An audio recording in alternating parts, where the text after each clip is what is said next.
guys, so I'm back. So we got this book, right? Their Eyes Were Watching God, Zora Neale Hurston. Now, I'm not gonna lie, when I first heard about this book, I was like, doesn't sound that good. It sounds kind of like a weird southern book. Wasn't too excited to read it. And then I opened the book and I was like, is this even English? Apparently it was. It's very southern English. And so, anyway, so I read this book, Their Eyes Were Watching God by Zora Neale Hurston. Gotta say, it was pretty fantastic. One of the best books I've read. And I'm not saying that for brownie points. That's honest truth. Alright, so let's hit up the storyline. So we got this girl, Janie. And Janie's some hot stuff. She's looking fine, I tell you. She's looking fine. And all them boys be like, Janie? And she's like, I don't need you. And she tries to kiss one boy, and she's like, oh, he's nice. And then Grandma's like, oh, heck no, you can't kiss him.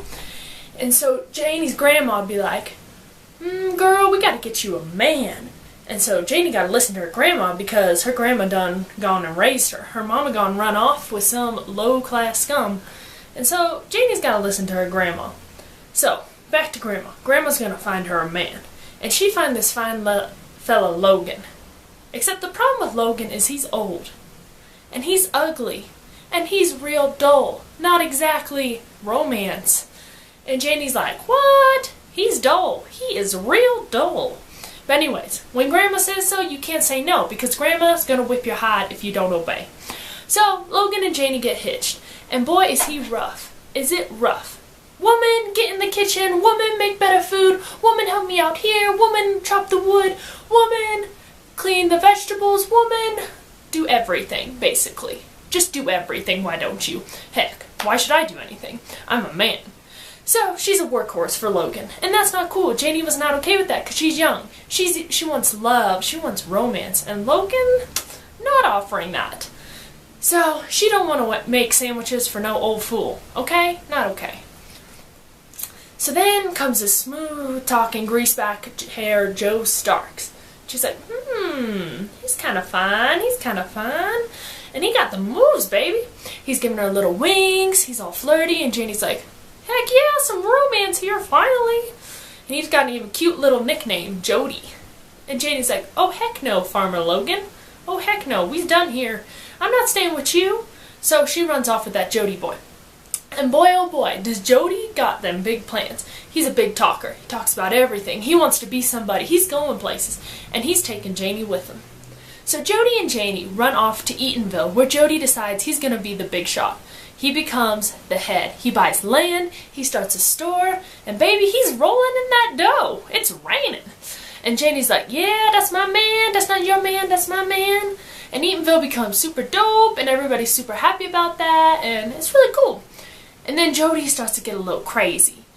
He loves his power, and he loves his attention. Ain't nobody gonna steal his spotlight. So he decides that Janie has to be all proper and stuff. She can't hang out with them low-life friends. She has to put up her hair because it's not proper.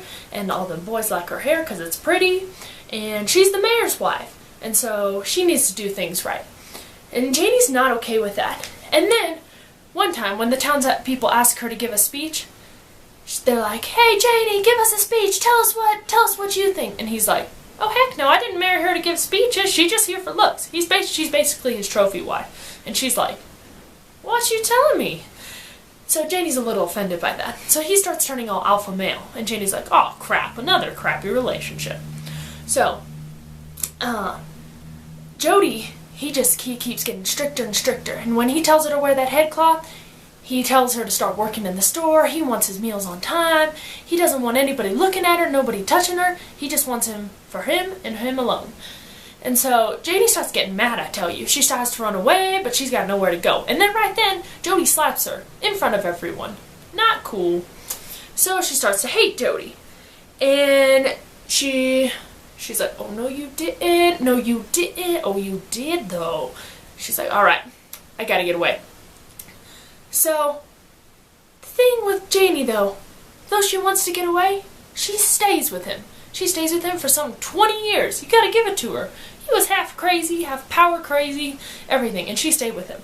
And so Jody gets ill, right? And they're like mad at each other all the time. And you think she becomes compassionate, right? Because he's sick, the last deathbed. No! Oh heck no! They start arguing and he dies in the middle of their argument. She's like, huh, that's what happens. So she's a little bit sad, like, oh, love lost, but she's pretty happy with his independent stuff. She's like, I can do whatever I want, she can eat what she wants, she can eat when she wants, she has all the freedom she could ever want. And of course, Jodie's money, you know, it helps a bit. So all the boys around town are like, hey, Janie's single, that's kind of great.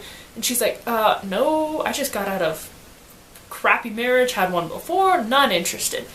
But then comes this tea cake boy, right? Tea cake is fine, but he was a boy. When I mean boy, he's 17 years younger than Janie. Janie could be his mother. But Janie was into that cradle robbing. He was some fine stuff.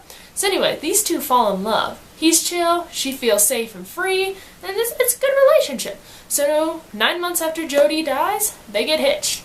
Let me tell you, that had some people gossiping, especially Janie's best friend Phoebe. She was like, what are you doing? Are you crazy, girl? Are you crazy? Anyways, so these two lovers move to Jacksonville to start fresh, right? But then right off, Tea Cake steals her money and leaves. He just runs off with it. And she's like, oh crap, what did I just do? She's super confused. She's like, oh dang it, I just married him. He just ran off with my money. Great, great. This just keeps getting better. But then he reappears and he's all, I'm sorry, baby, I didn't mean to. I'm so sorry. And so she's like, oh, okay, you're cool, we're cool. So after that, they get super tight. And they talk about everything, they share everything, and they start working in the Everglades, and they just love it. They have tons of friends, and even though the work's hard, they socialize, they have people over, and she's happier than ever. But then here comes the plot twist. Hurricane season in Florida. Not much of a plot twist, but the hurricane. We'll just go with plot twist there. So, this big storm comes in, and while they're trying to leave, Janie and Tea Cake get caught up in the storm, and Janie can't swim. So everything starts flooding, and Janie gets caught in the water, and she's pretty sure it's over. She's flailing around, she can't get out of the water, and she's like, I'm done, I'm out of here. But then the hero Tea Cake, of course, comes swooping in and saves her. But, little twist here, he gets bit by a rabid dog. Problem is, he doesn't know. So 2 weeks later, they're chilling, and he gets super sick, which sucks. They're like, oh, he'll get over it. But then he starts to have these crazy episodes. He starts foaming at the mouth, he's accusing her of stuff, and then they realize it's rabies. So, next thing you know, he's accusing Janie of cheating and he tries to kill her. And she's like, oh, what are you doing? What you doing there, man? So, calm down there, T-boy, please. So Janie grabs the gun and has to shoot her lover to save both him and her. The man she loves, she has to kill. Apparently the happy ending is not happening here. So, Janie's like, what have I done? I just killed the man I love, but it was my only option. And so it was an intense while. And then she gets tried for his murder, of course. All-white jury, all-white male jury, and they decide, you know what, self-defense, you're good to go. So she's not guilty, and she decides to return to Eatonville since she doesn't have Tea Cake anymore. So she gets back to Eatonville, and everyone's like, what does she think she's doing around here? Oh, I bet Tea Cake ran off with her money. I bet she done gone and lost it all. She crazy. And so she's like, y'all don't know crap. You don't know anything about me. So she goes and talks to her friend Phoebe.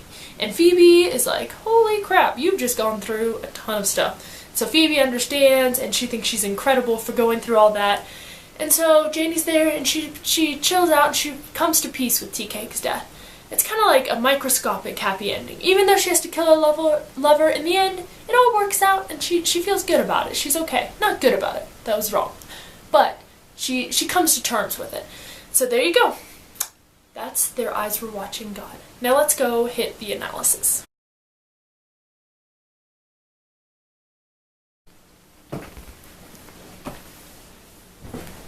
Alright, so let's look at the basic analysis here. So, in Their Eyes Were Watching God, you don't have a generic plot line. There's not the startup, the climax, and the ending. No. It's almost like you have three separate stories. You have Janie's story with Logan and kind of her early childhood. You have her time with Jodie and like that maturity. And then you have her like freedom independence time period with Tea Cake. And so those three stories, they're very distinct and they're very different. It's written in third person, which gives insight on Janie. So it's kind of this like godlike overview because you know Janie's thoughts, but it's not in first person.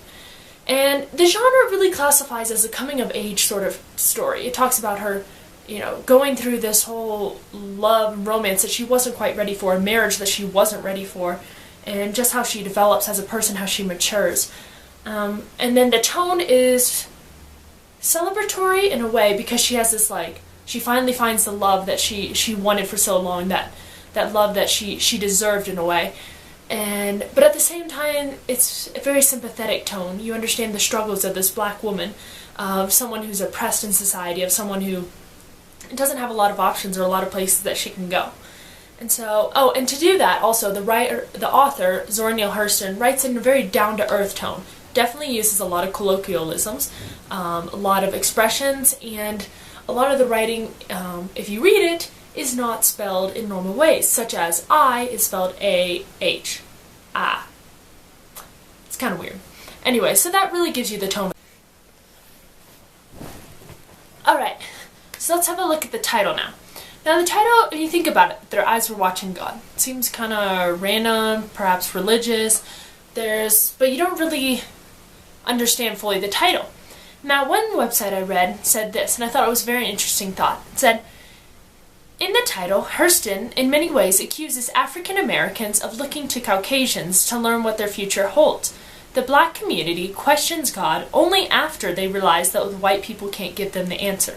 This is a really interesting thought. It basically says that the black people were so used to submissiveness to white people, that they were so used to this enslavement, to this idea of superiority, that they really, even amidst their freedom, they still look to the white people for answers. And so this book was kind of during that changing of times when they're starting to look outside, not necessarily to God in a religious sense, but more just looking outside the white people, looking outside of where they usually look. Alright, so in this book, a huge theme is love. There's some very messed up ideas of love. First off, there's Logan. Logan is straight out loveless. He's unromantic. He's this love that Janie wasn't ready for. She wasn't mature enough. She didn't understand what was going on. It was a forced marriage. Then you have Jody. Jody, she has this concept of love, and he's romantic, but he sees her as his trophy wife. He wants her there for show.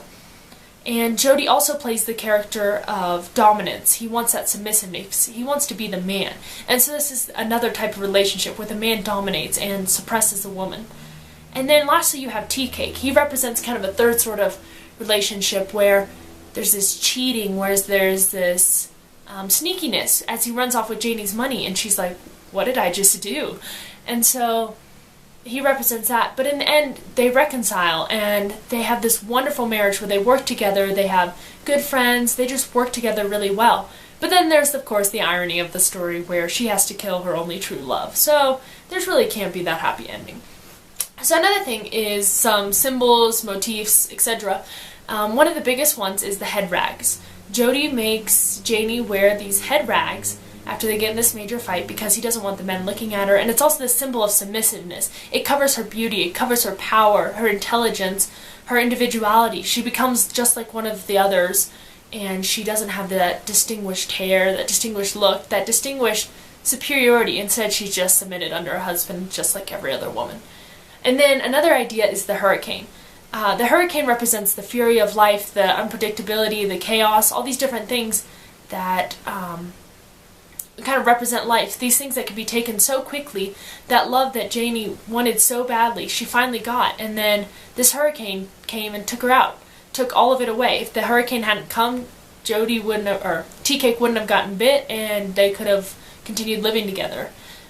Another idea is community. So you have, there's this hate for the community and this love for the community. The community is the one that backs her up, they support her, and at the same time they're the same ones who scorn her. They scorn her when she runs off with Tea Cake, they scorn her when she comes back, and so she always has this confused feelings. But they're also her friends, and so there's just this mixed feeling on community. Another idea is race and racism, although this isn't overall determined, like you don't see these specific examples, there are some subtle things that go on, such as the white jury that determined her not guilty. They're the top of the hierarchy. They're the white males, they're supreme. And then she's the bottom, she's a black female. And that just integrates her social status in there. Another huge idea is independence. Janie constantly is looking for independence. She wants to go off. She wants to have the freedom to do as she pleases. So that the biggest thing is when Jody dies, she feels so independent, and she finally is able to do as she pleases, choose, and become who she really wants to be. Another huge kind of symbol imagery idea is tea cake. Tea cake is the redemption of Janie's childhood. He was the love that Janie was looking for. He was fun, he was young, and it also, with him being young, you kind of see that connection. He was everything that Janie was looking for when she was young, except she was forced to marry. And so he was her redemption, her new attempt at love. And so he brought that closure in her life that she was looking for. She finally found the thing. And another big idea is Janie's closure when she returns to Eatonville. She's okay with that. She had to kill Tea Cake. She's okay with having married Jody. She's okay with her past, with her grandmother, with her mother. And she comes to terms with all of this. And it's this really great moment of closure for everyone. And so, yeah, there you have it. There's the analysis of Their Eyes Were Watching God.